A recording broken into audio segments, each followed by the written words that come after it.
everyone, welcome to my channel. Hi, my name is Pierre, also known as Neonbug, and in this video I'm going to compare Vital, the new powerful plugin synth who seem to be taking the production world by storm, and Serum, a plugin which at the time did take the production world by storm and is one of the most beloved and used plugins in most studios up to now. And well, the two synths have a lot of features in common and quite a bunch of important differences. They're not the same instrument, of course, but it's definitely a good thing to put them head to head and see what's what. Videos will be three. In this one, the first I'm going to talk about generators, the oscillators, and in one case a sampler, and in the other a noise generator. I mean, they're called differently, but they're basically the same thing in this case. In the next one, I'm going to talk about the filters, and in the third and last one, I'm going to compare the modulators, or the modulation sources in both synths. And I beg you to stay with me up to the third because it's gonna get progressively more interesting. Now, let's get going.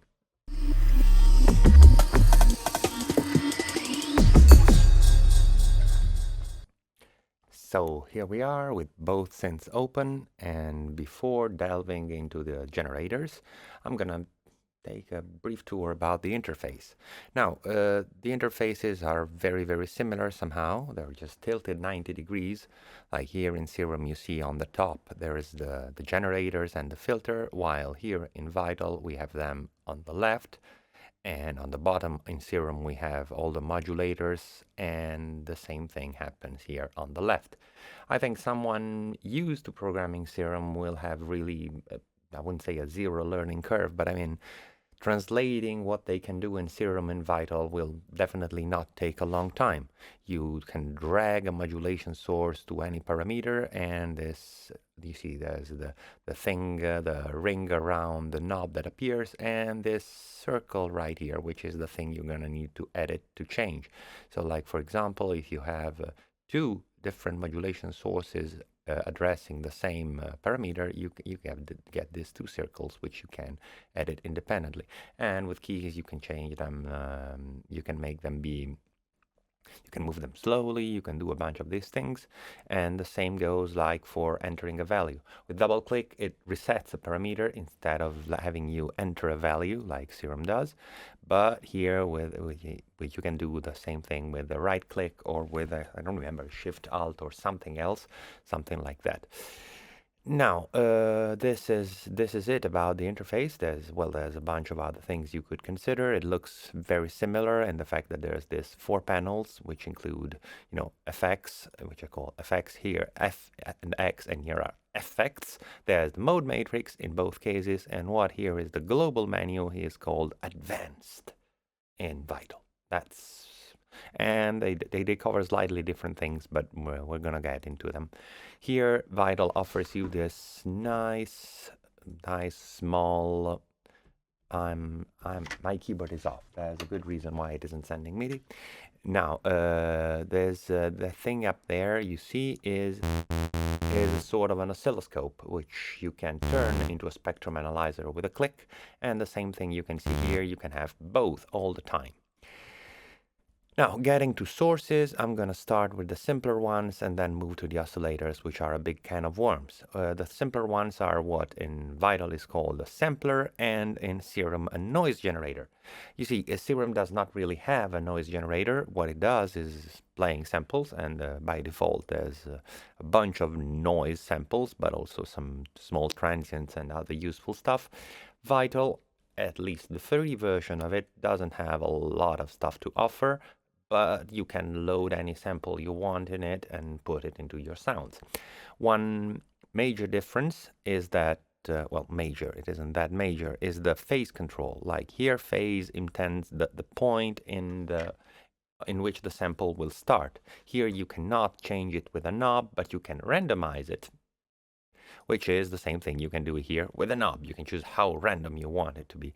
I honestly don't think there's such a big useful difference in favor of Serum, but it is a difference.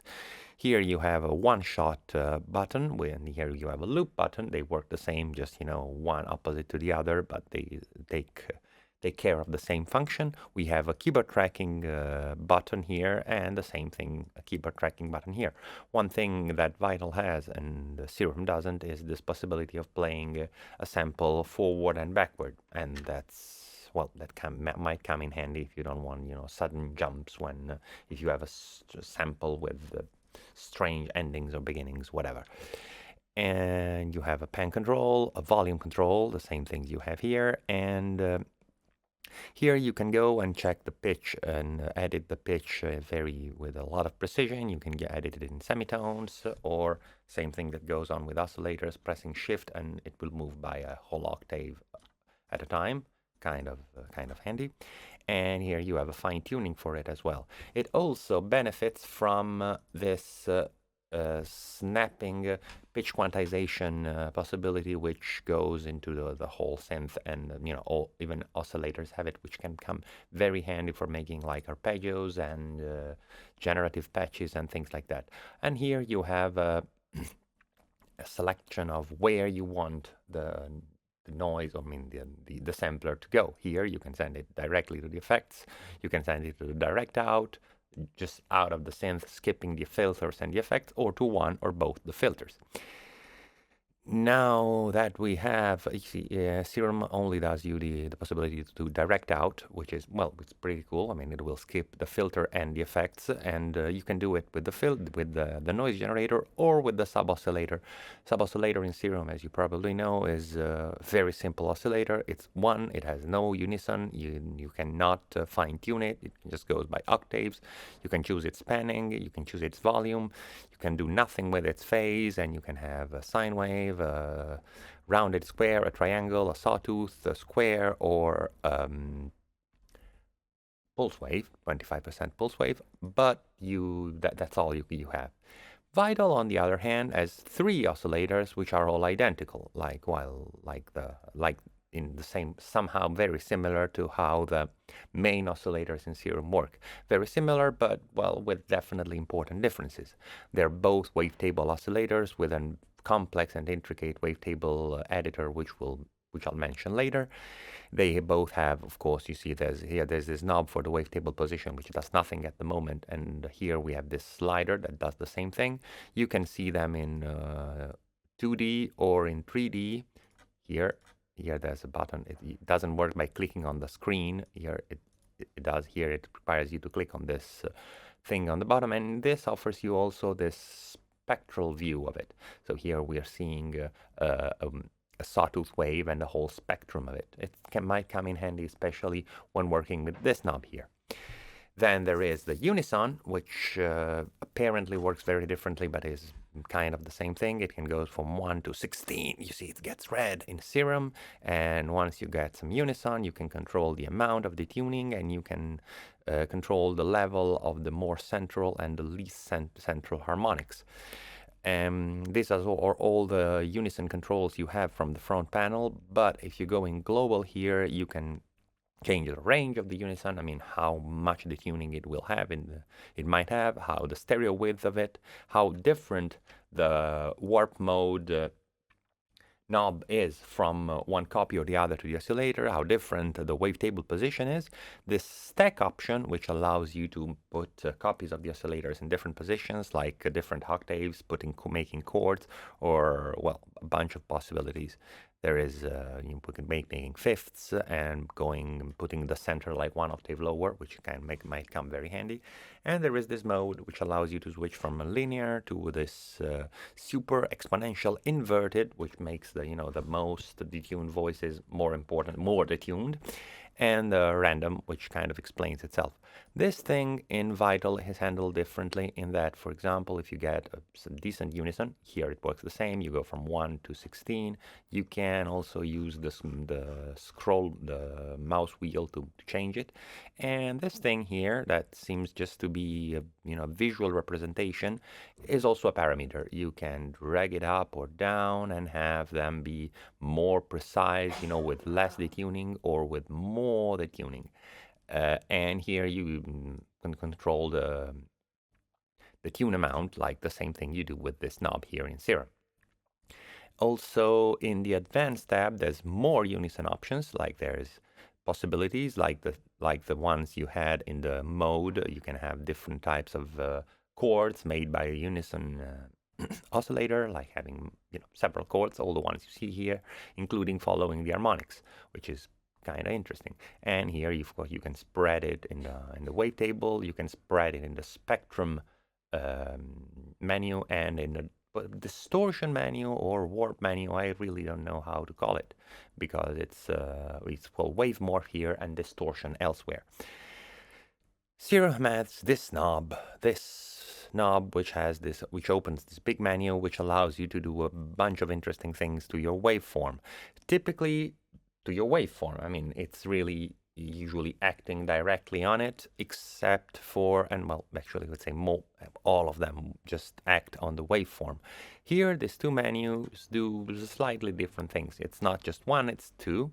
And here you have one which mostly works, I'd say, in the FFT domain. I mean, of course, it will alter the wave shape too, but its action is more evident, more clear when you look at it in the spectrum view of it. And there's all of them will do different things to your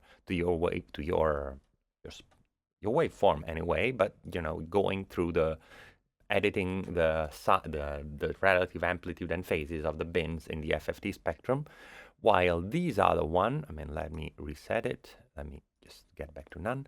While this other one works mostly with the phase, and so with the position, with the actual wave shape. And this also opens up for another parameter. Whatever you pick, like for example, sync, here you see it does exactly the same thing that sync full does in Serum, but here you have a phase control, an added phase control for the sync. While here, and you can hand the same goes with others. Like here is this thing which is it's called formant, but it sound really works. It changes the formant somehow, but it really looks a lot like a windowed sync. And then there's others like this quantize, which works exactly like the quantize in Serum, making things squarish, and you can move the point where this squarishness is happening. And this too is a possible modulation destination if you feel like using it for that purpose. Pulse, for example, works differently. Like if you wanted to get this let's say, where is it? PWM. You see in Serum, if you just watch at the waveform, you see that you do this and you get this effect. While if this is at the center position, moving this pulse will get you a different thing. Now, if you go here, no, it will just sound exactly like Serum does, and you'll go from a saw wave to a spike wave, and we'll get the same result, the same sound, and you can move between the one and the other, which is very, very cool. Now, this is, I think, is there anything more? Yes, there is a lot more. There is FM possibilities and RM possibilities. You can use the other oscillators as frequency modulation sources, and so you can use the sampler in the same way. But this is not all the audio rate modulation that can be done here, as we will talk more in depth in the third video, as you can use all the LFOs, which are 8 LFOs. They can be put into key track mode, and so go to be tuned to whatever pitch you want and become possible audio rate modulation sources. And if you drag an LFO, an audio rate LFO to control the phase, here you will get some FM. Let me turn this thing off, and you see this thing.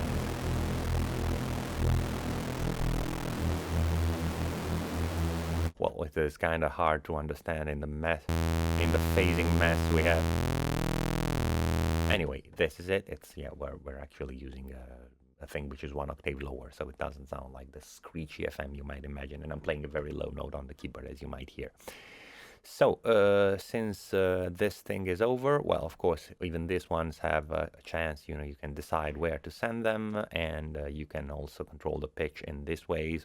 While in Serum, there's a lot of possible ways to control the pitch. There's this quartz pitch, there's the There's a quartz pitch here, which is intended to be the modulation destination, fine-tuning, semitones, and octave in different bins, while here you only have two. I think this is a bit of redundancy on the side of Serum. Of course, you can do the exact same things. And yes, you can choose where to send them. It's a little redundant here on Vital because you can choose where to send something, and you can also choose on the filters what they get as an input. You can control them from two things, but I don't know. This is really a bit redundant in the interface. I think there could be better uses or use for this space. But I don't know. I mean, I'm not in the head of the developers. So going to the Wavetable editor, that's where things get very, very different.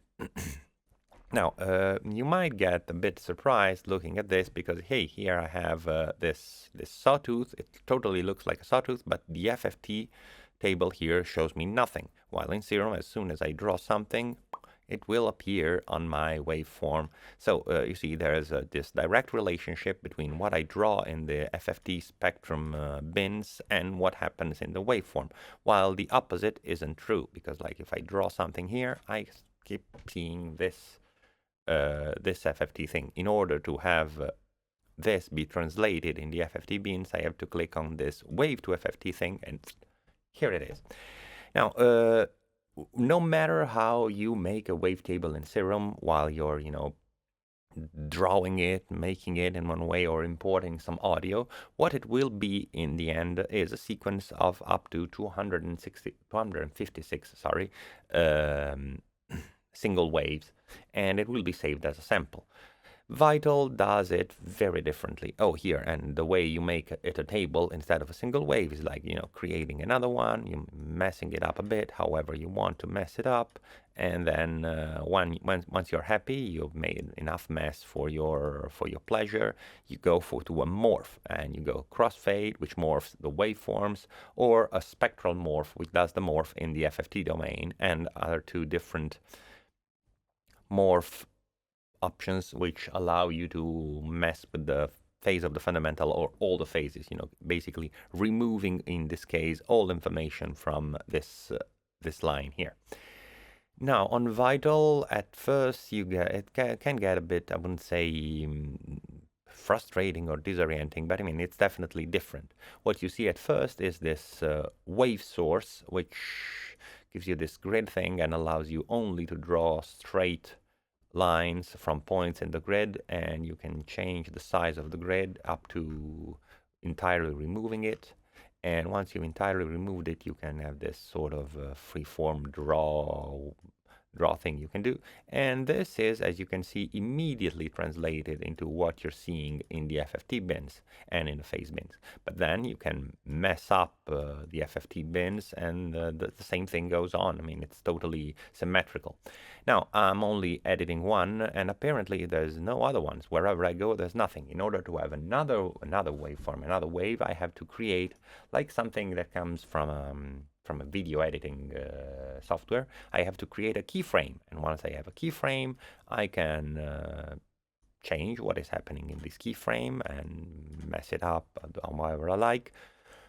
And then now it's none, which means that if I go back, I will only have this wave and this wave, and they will be just, different, separated, and there will be nothing blending one to the other. If I click here, I get basically the same thing which the warp menu is, and I get a chance to warp from one keyframe to the other.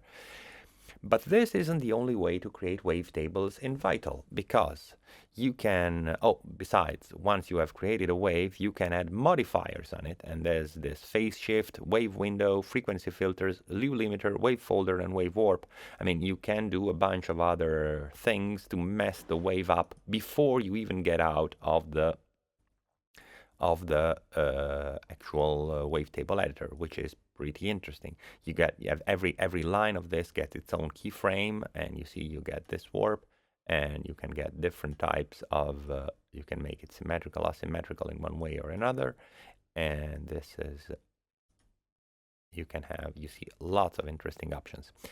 Now, getting back to the wave source here, there's an interesting thing, which is the fact that the first bin isn't the fundamental. The first bin is a sort of DC offset thing, which is kind of interesting, but well, it's different from what you see in most FFT synths. I mean, sometimes the DC offset is just something that gets created while drawing a wave, and you don't have direct control over it. Now, if you wanted to make to draw something akin to a curve or something like that inside the and not going freeform, you wanted something smooth. Apparently, in this mode, there is no way to do that. If you want to do that, you will have to, let me remove this group here, remove group. I have to create a different type of source, a line source. A line source is different. You create a point and you can alt click, or actually no, it's control click. It's shift click to, or what is it? Alt click. One of these will be, yep, here. Just click. It's just, you can alter the curves and draw your waves. It's just a bit like an LFO editor in Serum or in Vital 2. They work exactly the same. And now here I make a wave, and then I create another keyframe, and here I can mess this up differently, creating more points or removing some points, however I want to mess it up. And as you might see here, I have I would say, FFT translation of this wave, but I have no control over it. I can, if I want to draw curved shapes, I give up the chance to mess up with the FFT spectrum directly. Well, of course, you can, again, put some modifiers on it and mess it up the way you want. Then there is the possibility of importing audio, and this, I think I'll make another video specifically on it, because it's a very, very deep and complex it's not very complex process, but it really works in a very different way from how Serum does it. Serum will transform the audio into a wavetable, into exactly a wavetable, like everyone. It will turn it into a series of snapshots with waveforms and FFT bins, while this one will keep the sample as a sample. And well, I kind of like it a bit more, the way it works, the way it handles audio material. It has a bunch of interesting applications. Also, you see, if you use the click the wrong thing. If you go here and you do some and you change the, I don't remember here. If you go here and you do to text to wavetable, and for example you do the thing I did in the beginning, the thing I actually welcomed you into this video, and I can say something again like hello, this is text to wavetable, and I go, it's English, Great Britain. I got a bunch of possible accents to choose from. Let me have someone say it with a Korean accent, and let's see how it sounds. Here I said, good. Now nothing happens because this is totally zero. Let me remove this thing and go like with an LFO and modulate this. Let's make a ramp. Now this, oh yeah, I modulated the wrong thing. Now I got to modulate this thing. Now why isn't this doing anything at all? I have no idea. It usually does work. Let me go with something else. Welcome again, and let's have it say it in English. Welcome again in English, in Australian English. Now this is it, and it should be working. Yep, here it is. Yeah.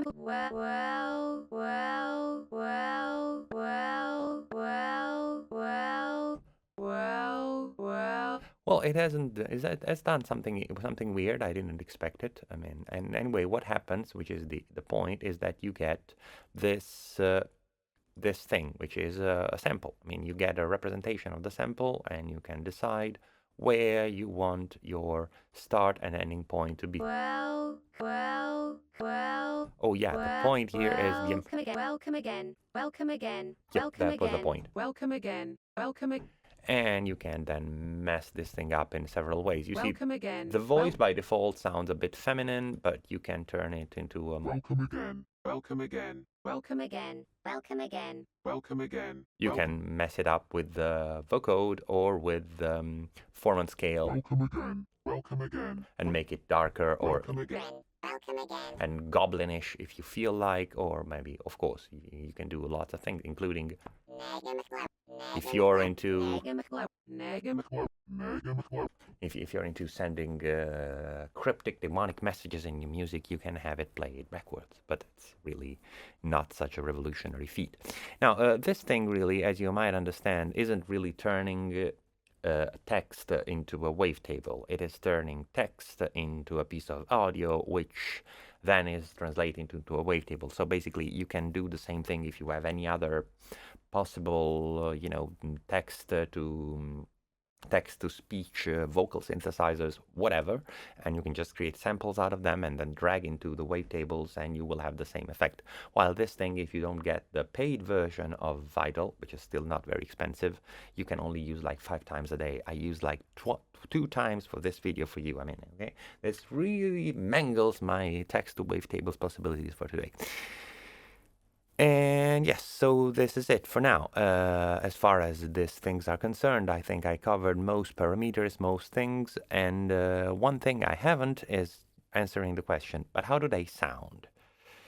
Well, if you go for, purely geometric wave shapes, they apparently sound really, really very much the same, at least to my ears. I can't really tell an important difference between one and the other. One thing which most people might think is, well, but how is the interpolation? When you get things such as when you get to have two different, when you get two waveforms and they are, yep, no, here this thing, yep, exactly. Now, when you get it to play a waveform or another waveform, and how do they interpolate from one to the other? Well, good question, and I try to answer as much as I can. Here is like what Serum does, what Vital does when interpolating from a sawtooth to a sine wave, and here's what Serum does. Do you hear any difference? I don't. Neither in these headphones nor in my monitors. I can also go here, for example, and open this wavetable menu, and like, let's say I got to Monster 1 or let's go Monster 2, which is a wavetable from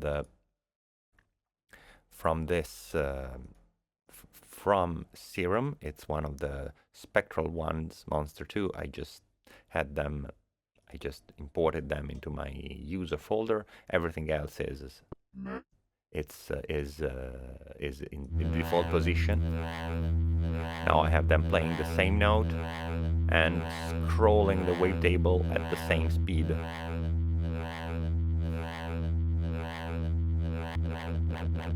If you go faster,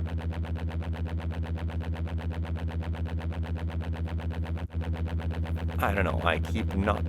No, here at this speed I do actually hear a difference. I mean, I don't know. Tell me if you hear it.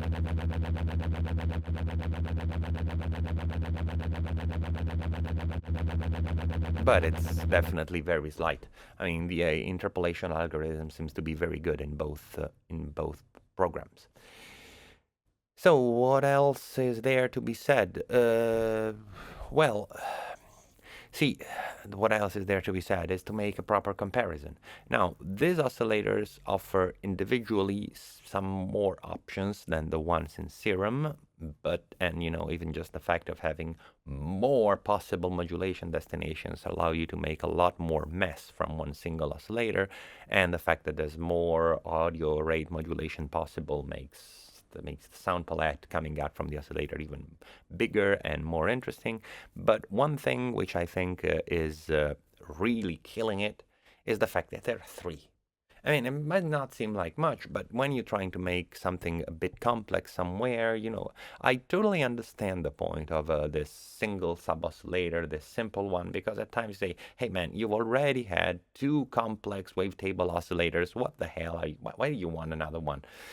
But even if just this thing just had more finer tuning and phase controls, even just for the sake of frequency modulation, or even just see the fact that this one cannot be used as an FM destination, but only as a source. It's. I mean, you see, like I might want to make a more complex modulator, a more complex modulator, and a simpler carrier. So here I have that the thing which is bound to be simple cannot be a carrier, but only a modulator, which I think kind of hinders the Serum FM possibilities. And here you don't have such issue. I mean, it's really, you can use anything as a source or a destination, well, except the white noise.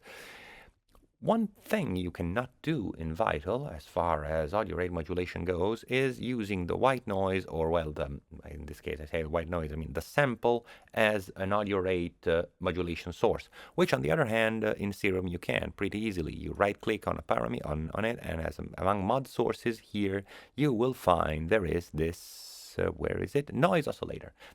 It will work as an audio rate modulation sources for whatever parameter you want. So you can actually do filter FM, or you can do a bunch of other interesting things with it, which is something that Vital doesn't have. But well, it isn't really that much of a big limit, I think. Well, I have no doubt they could. I suppose they're busy working like a lot with this thing, but I think they probably wouldn't be that such an issue to add this as a possibility.